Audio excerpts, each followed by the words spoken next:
Hello, Kaylin. Today we have a very special guest for the story. We have you!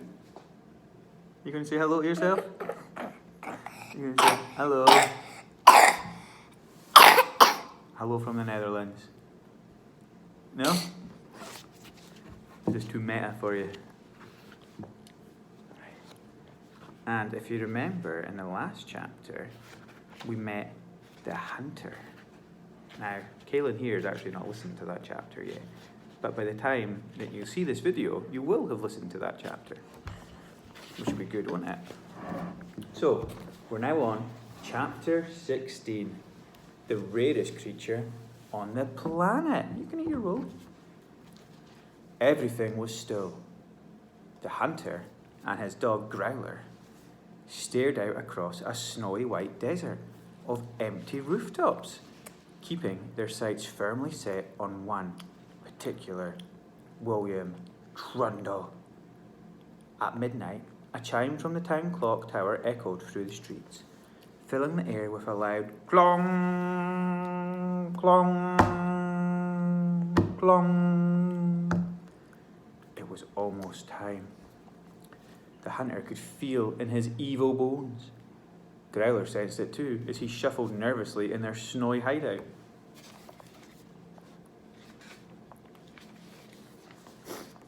Suddenly, everything seemed to stop. The snow stopped falling. It just hung in the air, as if someone had pressed pause. The chimes of the clock tower had stopped early too. Time seemed to be standing still. Santa had arrived. Whoosh!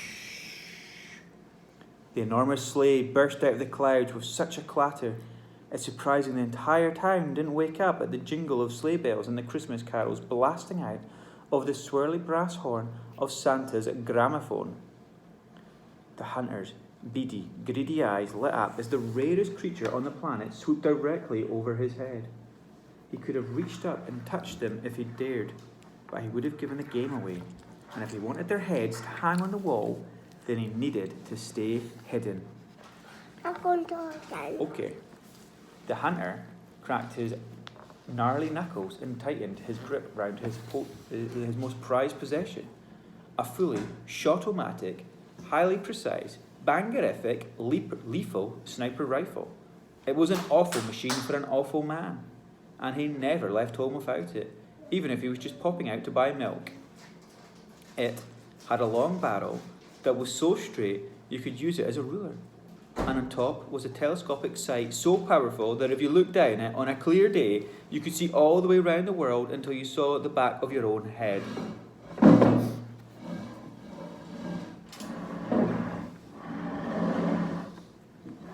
This will be you rearranging the place. You going in or are you staying there?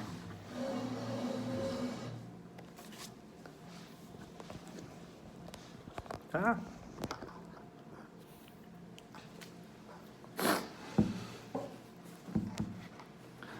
Santa circled the sleigh above the town a few times, making sure he'd found exactly the right house.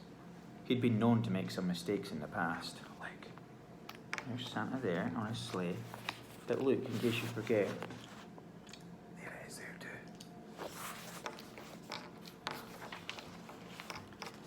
Finally, he landed the sleigh. No. Finally, he landed the sleigh on William's rooftop. It was a smooth landing, although the roof was a tight squeeze for such a large sleigh and a herald of galloping down at reindeer. Did that go in there? Mm-hmm. The house? Yeah. The hunter couldn't take his eyes off them. There they were, the creatures he'd been dreaming about for what felt like his whole life. Oh my, he whispered to Growler. They're even more magnificent than I remember. And they really were. Now, get out of your sleigh, fatty, and disappear down the chimney. The hunter muttered under his breath as he watched Santa climb down from the sleigh. Oh, what a wonderful night, cried Santa to his dear. Lovely soft landing. That was, my dear dears. Well done. Jolly smooth indeed. I can tell you've been practicing hard. Pays off when you get a wonky little roof like this. Doesn't leave much room for error. Oh, oh, oh. But the deer weren't paying attention to Santa. They were sniffing the air. Something smelled funny. Something was stinging their nostrils. It was smoke. Pipe smoke. The deer grunted and shuffled nervously, but Santa paid no notice to them. Oh, hush down, my dearies. I won't be a minute, and then we'll be back in the clouds, Santa said as he shuffled around to the back of the sleigh and reached in with one arm to retrieve William's gift. Where is it? He said and fumbled around. Ha ha! Here it is. He gave it a tug, but it didn't want to budge. He tugged it again, but it stayed put, almost as if something was pulling it from the other end.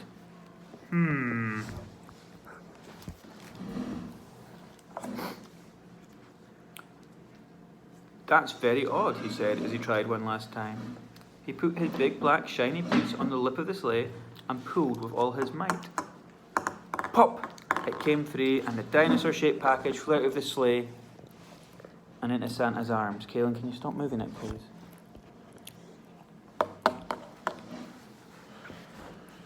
Santa gave a little chuckle and plodded over to the chimney. Then something very strange happened. It was almost as if the entire world grew very large all of a sudden, while Santa remained the same size. Faster than you can say, jingle bells, everything grew. The rooftop, the sleigh, the sky, the reindeer, the house, and especially the chimney. They all blew up like massive magical balloons, but Santa stayed exactly as he was before. There's Santa going down the chimney. Now that everything was extra large, Santa was just the right size to plop his fat belly into the mammoth hole at the top of the chimney and slide down it with ease. The hunter was dumbfounded. He'd never seen such magic before. It gave him the spooks. The hunter was... He quickly forgot about that, though, for he suddenly realised that the time had come, the moment he'd been waiting for. His horrid plan was working perfectly. He'd raised his heavy, deadly sniper rifle until the super zoom scope was pressed firmly against his bloodshot eyeball. Down the telescope sight, he could see, sitting perfectly still, 8 magnificently magical flying reindeer. They were in plain sight, clear as day, sitting ducks. He put his long, posh finger around the cold metallic trigger and lined up the crosshair in his sight. It's almost too easy, the hunter whispered to Growler. Even you could take this shot. He took a deep puff of his pipe, then hung from his chapped lips, and he held his breath for a moment to steady his aim. He squinted down the sight, and a tear of evil excitement plopped over his bottom eyelid and ran down his scarred cheek. I finally have you. But as his fingers tightened on the trigger, just before he took the shot, the hunter saw something. What do you think he saw? Reindeer. Do you think he saw the Christmasaurus? I see. Something was moving in the back of the sleigh. Dinosaur. What the devil? He asked as he realigned his scope to get a better look at what was causing the commotion. Toy sacks were bumping around, bobbling up and down as if something were underneath them. Dinosaur. And that's when he saw it. Dinosaur. A shiny, blue, scaly head popped up from the sacks. Dinosaur. I don't believe my eyes, the hunter said. Stuttering as his pipe dropped from his open, gobsmacked mouth, he was staring at a real, living dinosaur. The hunter's life had once again changed forever. Everything he'd thought he wanted, he suddenly didn't want anymore. A real, living dinosaur, Growler. Do you know what this means? The hunter said frantically as he wiped the lens on his sniper rifle scope and had a second, third and fourth look, just to check that what he was seeing was real. Take a look, you stupid hound, he said, shoving the scope into Growler's eye. Those reindeers mean nothing to me now. Look, Mama, there's a rooftop full hello. of them. Hardly what you could call rare, he said as he yanked back the rifle to get another look for himself. But there's only one dinosaur. That scaly, blue, oversized animal over there is without doubt the rarest creature on the planet. The only one in the world. And I must have his head on my wall. Why, if I have the head of this dinosaur on my wall, I would be famous. I'd be the greatest hunter of all time. At that moment, he tightened his grip on his rifle and took aim at the dinosaur. But the dinosaur was moving around fast. The hunter realized that he was sniffing the snow, searching for something. He jumped from one side of the sleigh to the other, sniffing the footprints, ducking in and out of the reindeer's legs. He was a tricky, moving target for the hunter, who had no experience of shooting dinosaurs. Keep still, you little, the hunter mumbled as he climbed out of his hiding place on the rooftop to get a better shot. He walked round the chimney, trying to keep the dinosaur in his sight. The hunter took one step when the dinosaur skipped behind the sleigh. The hunter took another step when the dinosaur hopped up to the ledge of the chimney. The hunter took one more step and... swoosh! Bang! The hunter stepped right off the edge. Right off the edge of the rooftop. And fell 10 metres into the bushes below with a thud, sending a gunshot ringing up in the sky. He'd been so transfixed by the dinosaur, he'd failed to realise he had been walking towards the edge of the roof. The sound of the hunter's sky-bound gunshot made the Christmasaurus jump so hard that he lost his footing on the edge of the chimney and slipped right into the magnificently inflated hole. He fell down the chimney flue into the sooty darkness of the fireplace. The Christmasaurus was in William's house. And that's the end of that chapter. Now,